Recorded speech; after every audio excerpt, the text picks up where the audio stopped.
Salut tout le monde. Dans cette vidéo, nous allons voir la suite du TP numéro 2. Nous allons nous concentrer sur l'opérateur logique in, l'opérateur like et la jointure entre deux tables. Commençons par l'opérateur logique in. Celui-ci s'utilise tout le temps avec la commande where et il permet de vérifier si une colonne est égale à une des valeurs comprises dans un ensemble de valeurs. Alors prenons un exemple. Dans notre cas, on a la table type de chambre. Alors ici, on a plusieurs enregistrements. Supposons que nous voulons avoir l'ensemble des types de chambres qui ont comme clé numéro type de chambre 5 ou 7 ou 101. 5, 7 ou 101. Alors comment on va faire ça? Select étoile from type de chambre where NTC in 5, 7 ou 101. Alors, le résultat est le suivant. Nous avons l'ensemble 5, 7 ou 101. Supposons que nous mettons ici 5, 700, par exemple. 5, 700, 101. On exécute et il va nous afficher 5, 101. Donc ici, c'est comme on utilise le OU dans l'ensemble. On cherche la valeur NTC dans l'ensemble, dans cet ensemble-là. Si cette valeur existe dans cet ensemble-là qui correspond au NTC, on l'affiche. Sinon, il ne s'affiche pas. Prenons un autre exemple. Mettons ici 50 et mettons ici 1, 0 ici. Ces valeurs-là n'existent pas au niveau des enregistrements de la table type de chambre. On exécute et le résultat est vide. Ben voilà à quoi sert le in. In, c'est juste pour chercher une valeur dans un ensemble de valeurs. Alors, il y a un autre opérateur, c'est l'opérateur like. L'opérateur like, il s'utilise également avec la clause where et il permet d'effectuer une recherche sur un modèle particulier. Par exemple, supposons qu'on voudrait avoir les chambres qui comportent le mot simple. Ici, on a deux enregistrements, ce enregistrement et celui-là, qui comporte le mot simple. Alors, comment on fait ça? Select from chambre, where, le nom, c'est le nom, like,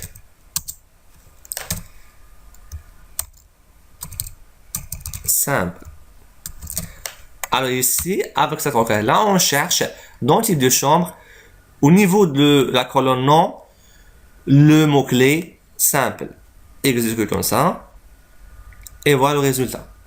Il nous a affiché deux enregistrements, chambre simple et chambre simple avec TV. Maintenant, essayons de raffiner encore en plus le résultat. Supposons que vous voudrez juste afficher les enregistrements qui se terminent par le mot simple. Ça veut dire ici. Et on n'a pas d'autres mots après simple. Comment on fait ça? On change rien, on supprime juste le pourcentage. En faisant ça, ça veut dire quoi? On cherche les valeurs qui se terminent par simple. Exécutons ça. Et voilà, on a un enregistrement qui se termine par simple. Inversement, on voudrait les valeurs qui commencent par simple. Est-ce qu'on a des valeurs qui commencent par simple? Non, parce qu'on a simple au milieu, qui se trouve au milieu. On exécute. Et voilà, on n'a aucun résultat. Maintenant, si on voudrait chercher simple dans n'importe quelle position, on refait ce que nous avons fait avant. Pourcentage en premier et pourcentage à la fin. Et voilà, on a deux enregistrements. Alors, prenons le cas de chambre. On voudrait les valeurs qui commencent par chambre. Exécutons ça. Et c'est vrai, tous les enregistrements commencent par le mot-clé chambre. Essayons encore de raffiner les choses. On voudrait par exemple les valeurs qui commencent par chambre et qui ont un D en deuxième position, caractère numéro 2. Alors comment on spécifie les caractères? Avec le trait de soulignement.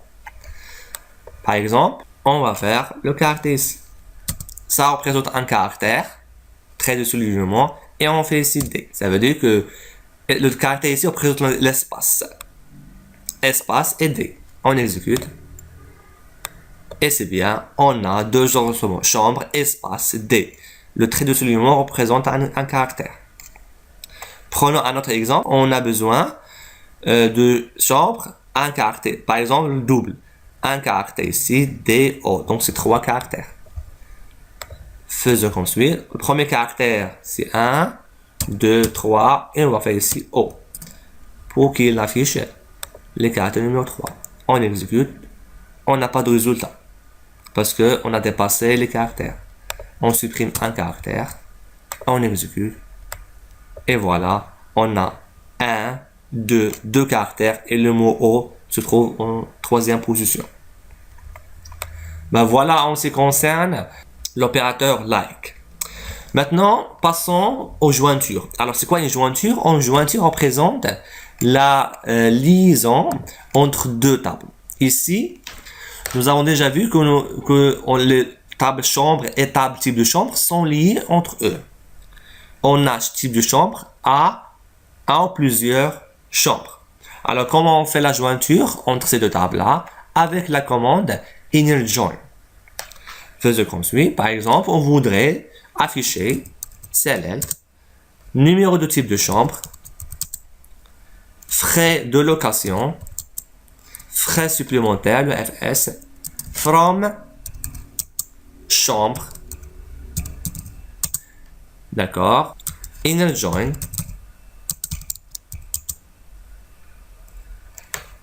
type de chambre.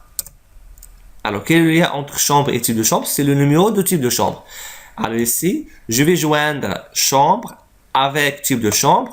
On spécifie la jointure. On chambre point numéro de type de chambre est égal au type de chambre point numéro type de chambre. Alors, on aura comme résultat et on exécute. Alors ici, on a le numéro de chambre qui est égal à 1, à frais de location 154 et frais supplémentaires 12, et ainsi de suite. Ok. Alors ici, on utilise chambre et type de chambre. On peut ne pas faire chambre et type de chambre. On peut ici utiliser ce qu'on appelle les alias. Ça veut dire quoi? On donne un nom aux chambres. Supposons que en donnant par exemple C qui représente chambre. Ok? Et type de chambre, supposons qu'on donne un alias qui s'appelle T. Donc ici, c'est pas la peine de faire chambre complet, on va juste faire C.ntc. De même, type de chambre peut faire juste T.ntc. Ça, les alias, ils réduisent l'affichage de la structure de la requête SQL. On exécute et voilà, on a le même résultat. Supposons qu'on voudrait afficher la somme des frais de location et des frais supplémentaires. Donc, qu'est-ce qu'on va changer ici? On va faire la somme des deux. Alors, pour faire la somme des deux, on n'aura qu'à utiliser un plus ici. On exécute. Et là, on a numéro de chambre 1, somme 166, et ainsi de suite. Alors, FL plus FS, c'est bien. Alors, pour donner un nom significatif à ces deux colonnes, on peut également utiliser ici les alias. Alors, ici, au niveau de select, on utilise l'alias as. As, c'est comme. Donc, FL plus FS, as. Donc, ces deux-là représentent le prix de chambre. Mettez ici prix chambre. Par exemple. On exécute. Et voilà, on a le numéro de chambre 1 qui est le prix 65. Ici, le prix chambre change juste au niveau de l'affichage et non pas au niveau de la table. D'accord? Alors maintenant, pour ajouter encore plus, pourquoi pas ne pas afficher également le nom? Select le numéro de chambre et le nom aussi. Alors, ici on voudrait, alors on exécute juste pour voir. On a numéro 1 qui correspond à chambre double, prix 166. De même pour le 2, etc. Alors maintenant, si on voudrait raffiner la sélection, l'affichage, On voudrait par exemple qu'on voudrait raffiner encore plus les résultats. C'est-à-dire, on voudrait afficher le numéro de chambre, nom, etc. Les chambres qui correspondent au numéro 3, par exemple. Alors, pour raffiner, on utilise la clause where, chose que nous avons déjà vue auparavant. Where NC est égal à 3. On exécute. Et là, on n'a que chambre simple qui s'affiche avec son prix. Supposons maintenant qu'on voudrait encore affiner la recherche en affichant toutes les chambres dont les frais de location sont supérieurs à 280 par exemple. Donc pour affiner, on fait le FL supérieur à 280. On exécute. Et on n'a pas frais de location supérieur à 280.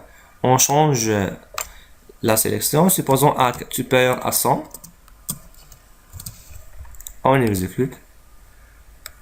Et là, il ne nous affiche que les frais supplémentaires qui sont supérieurs à 100.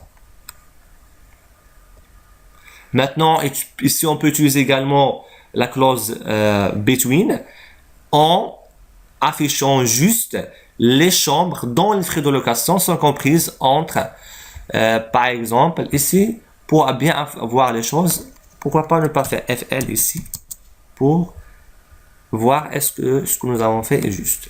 Voilà, on a FL 154, etc. jusqu'à 200. Alors maintenant, on voudrait ne pas faire cette restriction-là et afficher tous les enregistrements. Et on a FL 154, 100, 250, 100, 200. Alors maintenant, on voudrait raffiner la recherche en affichant juste les valeurs comprises entre 154 et 200. 154 et 200. 200. Alors, pour faire cette requête-là, on va faire where FL between 150 and 200. On exécute et voilà le résultat. Il nous affiche juste les valeurs comprises entre 150 et 200. Maintenant, essayons d'utiliser l'opérateur in ici. Ça veut dire on voudrait afficher, déjà on supprime ça, comme ça on aura plus de visibilité. On exécute. Alors maintenant on voudrait afficher toutes les chambres dont le numéro de type de chambre est compris dans l'ensemble 3, 6, 8. Alors, si je dis ensemble, ça veut dire que je vais utiliser l'opérateur in.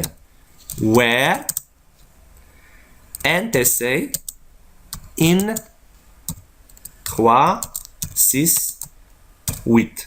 Alors, normalement ici, il va me générer une erreur. Je vais vous dire pourquoi. J'exécute, il me donne une erreur. Alors, c'est quoi cette erreur-là? Il me dit que le champ NTC dans where clause est ambigu. Pourquoi c'est ambigu? Parce que ici, on ne sait pas est-ce que le NTC, c'est le NTC de type de chambre ou c'est le NTC de chambre. Donc, il y a une ambiguïté. Pour enlever cette ambiguïté-là, il faut qu'on spécifie ce NTC il appartient à quelle table. Pour ce faire, il faut simplement précéder NTC par l'alien. Par exemple, par le C, chambre, C.NTC. On exécute. Et voilà le résultat. 3, 6, 8.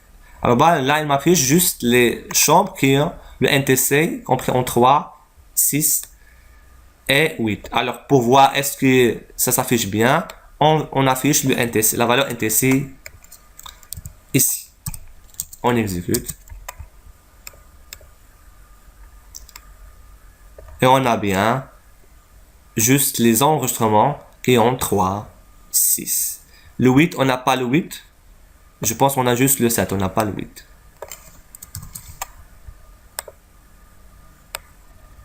c'est vrai, on n'a pas le 8, on a juste le 7. Donc ici, ça montre bien, il a fait juste les enregistrements appartenant à l'ensemble spécifique. On peut de même utiliser like ici. Ça veut dire where, on supprime ça, where non, like, simple. Donc ici, on peut utiliser toutes les choses qui sont liées à where. Exécute, et il a fait juste les noms qui ont simple avec le prix, etc. On peut bien sûr combiner ici les différentes opérations. Par exemple, supposons qu'on va afficher le NC qui est égal à 4, par exemple, where NC est égal à 4, and FL supérieur à 100. Ça, c'est une restriction encore plus raffinée. On affiche, on n'a pas le résultat parce qu'on n'a pas ces deux valeurs-là qui correspondent à NC est égal à 4 et FL supérieur à 100. Alors, pourquoi on n'a pas le résultat? On exécute. Numéro 4 A supérieur à 100. Qu'est-ce que j'ai mis ici? Pourquoi ça s'affiche pas? Ah, le FL. Ah oui. Pourquoi? Oui. Pourquoi il n'affiche pas? Parce que ici c'est FL supérieur à 100. Supérieur strictement. Donc je dois mettre quoi? Supérieur ou égal. Si je voudrais afficher celui-là. Donc ce que je vais faire là, je vais enlever ça pour voir le résultat avant et après. Je l'exécute. Là, j'ai tous les enregistrements. Maintenant, je vais ajouter la condition. Where est égal à 4 and FL supérieur est égal à 100. J'exécute le résultat et j'ai bien chambre simple qui a numéro NC est égal à 4 et FL 100. D'accord? Voilà en ce qui concerne l'opérateur IN, like et les jointures entre deux tables. J'espère vous voir dans la prochaine vidéo.